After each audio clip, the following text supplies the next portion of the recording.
Guys, ayan guys, for this video guys, ay ito guys ay gas-gas na guys. Ito, so luma na siya guys, no. Ayan, no, dami ng gas-gas. So kailangan natin guys baliktarin guys. So, ito na naman yung portion ng gamitin natin. Ito banda, ito wala pang gas-gas ya guys. Ito yung sa baba, ito yung sa taas. So dami siyang gas-gas. Ano, yan, dami ng gas-gas guys. So kailangan natin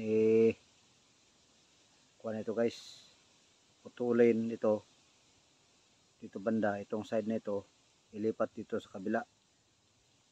So ito naman yung sa kabila, kung anong sukat dito ang pinutol natin, ganoon din ang sukat dito, kaya ilipat natin ito sa kabila para ito na yung ganoon na siya guys. Ito sa taas natin ilagay.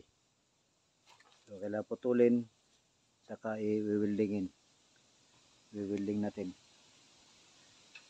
Ayan.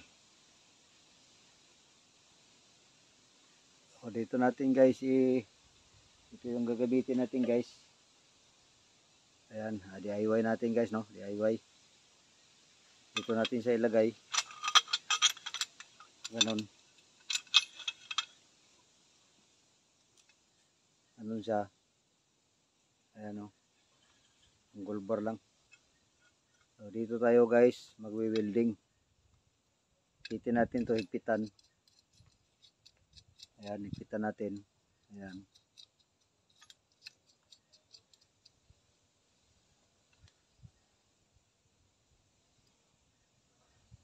Ayan, dito tayo ngayon guys mag-welding. Ayan, dito tayo magdugtong para pantay yung ano niya, yung straight siya. Ayun, straight. So ayan guys, update ko lang kayo mamaya guys for the next video, para makita natin kung okay ba yung trabaho natin. Ayan. So thank you for watching guys.